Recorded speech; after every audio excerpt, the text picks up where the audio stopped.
Welcome back. It's Denny and I'm sewing and quilting. And I'm making another table runner for Christmas as a pre-Christmas gift. And as you can see from the photos, this fabric was my inspiration. And my request was for a soft green in the pattern. And that's what I'm doing. So let's get sewing. I am sewing my table runner in columns, sets of 2, and in between my sets I'm putting just a little crumb block,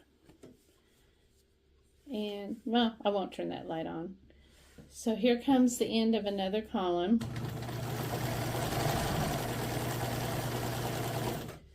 And I'll just take one of my crumbs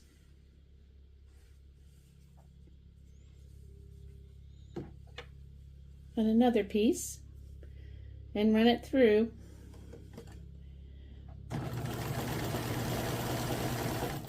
So when I grab my next row, I know that because this crumb is here, that is the end of this row and the beginning of my next row.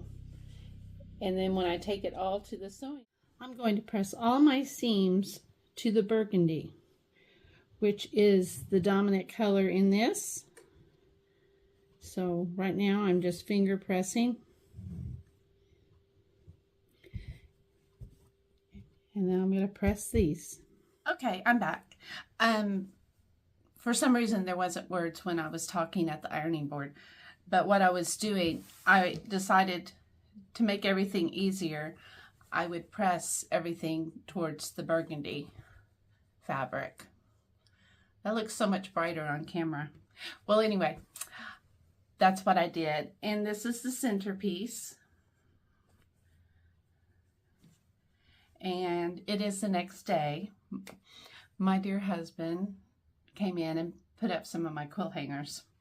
I'll show you that in another video, but it was really nice. I think you can't see one behind me. So I went ahead and put up my Christmas ones. What I'm thinking of doing to break this up, I could use this fabric, the green, on the sides, and then finish it with this as the border. But I don't want a ton of this green because it's darker to take away from the soft green, even though there's soft green and medium green in this fabric. So I'm thinking about doing like a flange where you take a strip, this part, not all this part, a strip, and so it, with your border, so it just peeks out like that, and that would separate it. Well, I'm doing it backwards. It would separate it from the rest of the fabric, and then you would still see the green, but it wouldn't be overpowering. I just want to make it a little longer, but I don't want to make it wider. Does that make sense? Do you understand what I'm saying? Sometimes it's hard to explain, especially when you're pulling it up in the air. But this is very pretty fabric. It has a silver in it. Isn't that pretty? I have quite a bit of it. I think I was going to make curtains for my breakfast nook for Christmas. I don't have a breakfast nook anymore. But I still have the fabric. Okay. Let me see if I can figure this out without making it too much, too difficult. Hold on.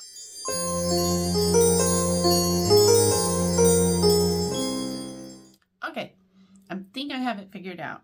I want about a 1/2 inch of the green showing.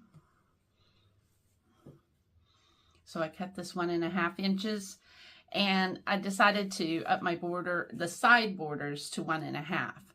And because I don't really need it to be wider, but I need a separation. But when I was folding over the 1.5, it got really skinny and it just didn't look right. So it's just gonna have to be wider. And let me point you down to show you what I pinned my border or flange down to keep it from wiggling around. I just put the pins out of the way. Can you see that? And then the raw edges are away because this is the fold. Then I pinned my 2-inch border on. Now I'm going to sew this with just a 1/4 inch seam. Let's see how that looks. All right. Here's my little flange. Turned out a little bit wider than I want. I could leave it that way, or I can go in and sew a little closer.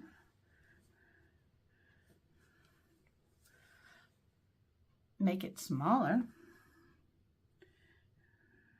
More like a 1/4 inch.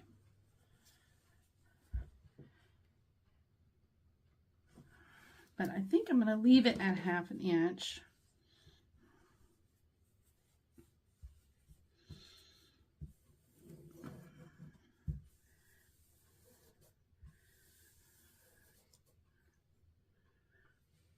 I guess I'll look at it for a minute and decide. Okay, this is the wider one. It's the 1/2 inch. This one I cut to 1 1/4 inches, and so now that one's much more narrow. That's what I'm looking at. I think I like the one that's more narrow. So I think what I'm going to do, instead of sewing this smaller, which would throw the blocks off, I'm just going to unpick this one and redo this and redo this one so it'll match, of course. That's what I decided.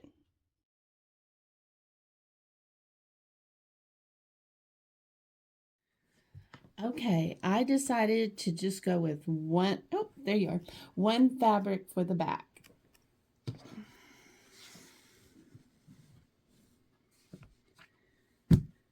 I have right sides together, my cotton batting on the back. You can use a blend, you can use polyester. I just use something thin since it's a table runner. I'm going to sew all the way around and leave an opening. That's where my red pins are. That helps me remember. All right, hold on, and I'm going to do some sewing.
Trim the corners on this.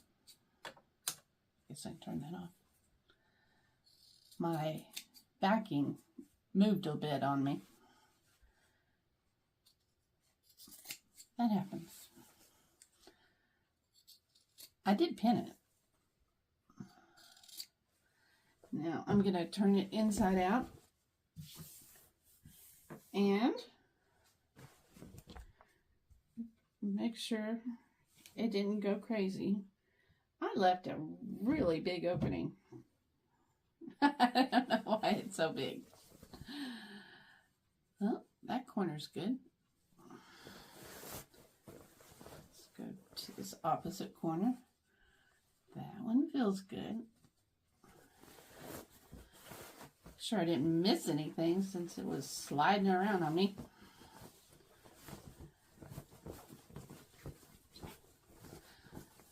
One thing I didn't mention yesterday when I was making this, same day for you, was I didn't plan ahead on my flange. I'm going to call it flange. I believe that's what it's called.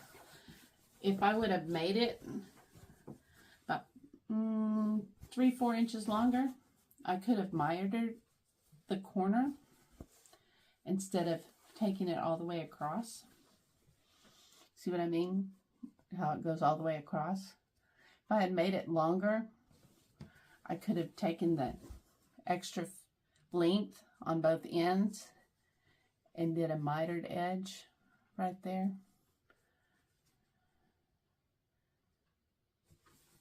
Well, anyway, but I think it still looks cute.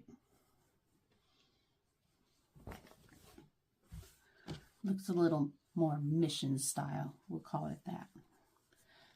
Why did I leave such a big opening? I have no idea. You'd think I'd doing a king-size quilt or something. Okay, it looks like I got all the edges caught. That was some wiggly fabric. Alright, I'm going to poke out these corners if I can find my poker outer. I don't see it. Guess I can use a chopstick. They come in handy. Chopstick, skewer. I don't know where my poker outer. Oh, I think I see it now. And run it along the edge. Smooth out that batting.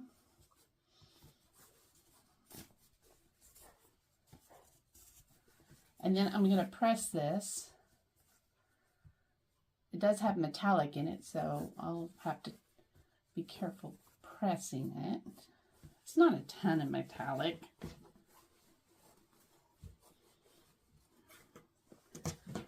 It's easier this way.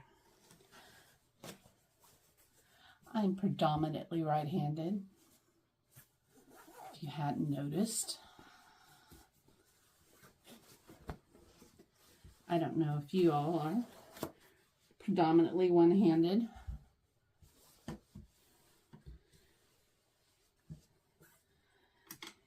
And I am going to, you know what, I might put some of that hem tape in there to help keep that folded while I pin it, to sew this opening closed and sew all around it. Let me see if I can show you at the ironing. Okay, I am pressing.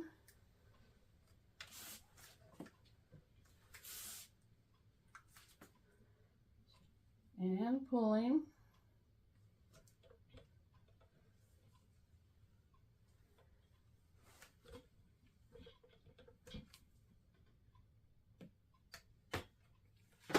My table runner.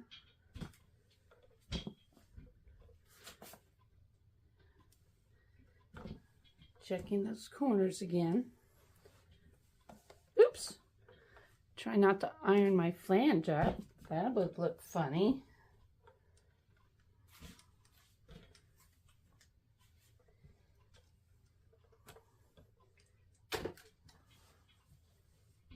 Okay. Now this is my extremely large opening.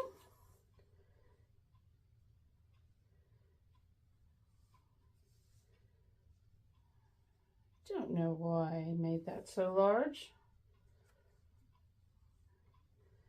Just rolling it with my fingers.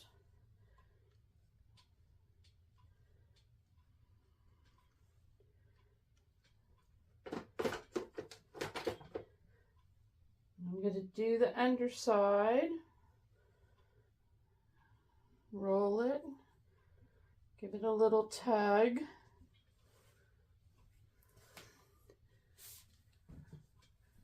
See if I can get that even.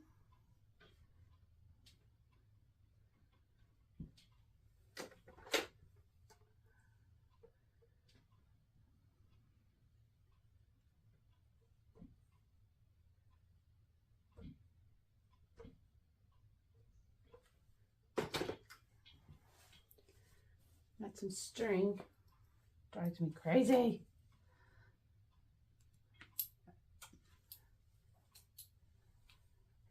This is the Stitch Witchery.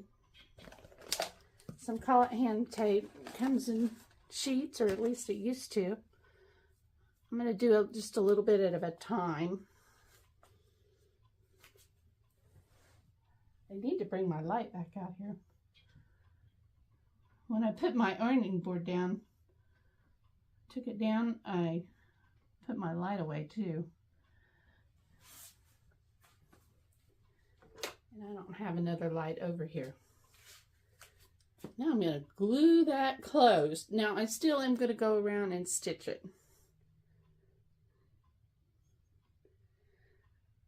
See if it works with this metallic. It did. Much better. Let me see how it looks from the top. Still looks even from the top. Can you see? See that opening? Right there. Helps if it's laying flat. Grab another piece of this. Stick it right here in the middle. You do not want to get this on your iron. Trust me.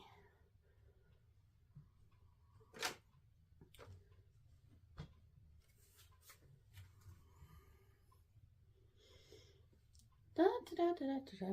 Okay. I'll still put a few pins in it. Yeah. I'll just put a pin there. I don't need to glue everything out of it. All right. I'll try to just do this on my regular machine since it's easier to, oh, sorry. I'll try to do this on my regular machine. And I'll probably have to bump up my stitch length.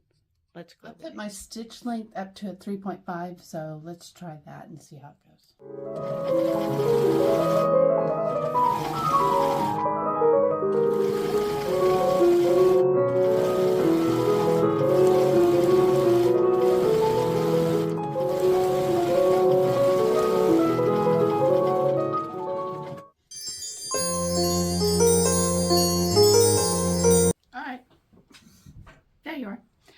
I'm all done.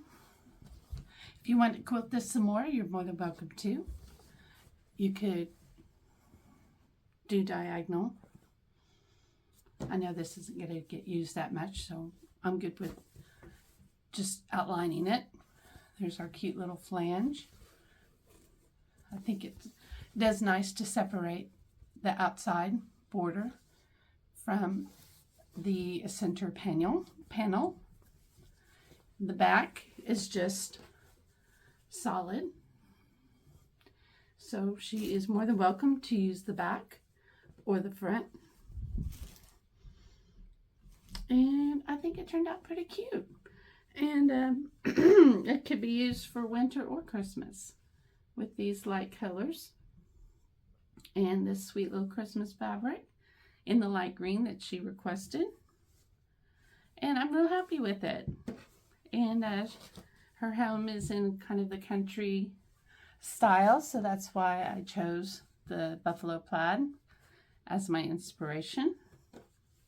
So there, another project done. And I hope you enjoyed it. I hope it gave you some inspiration. And just for reference, of the light squares, I used 18. Of the darker squares, the burgundy in this case, I used 27. And then the green, I used 10 squares.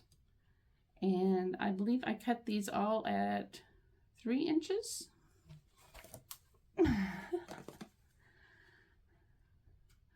Yeah.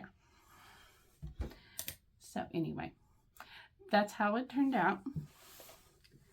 And I'm really glad I tried the flange. I will try to remember next time to miter the corners. So I hope you enjoyed this. I hope you give me a thumbs up and come back and watch me get into some more fun and scraps and making gifts. Enjoy your holiday weekend, and I will see you sometime soon. Take care. Bye-bye.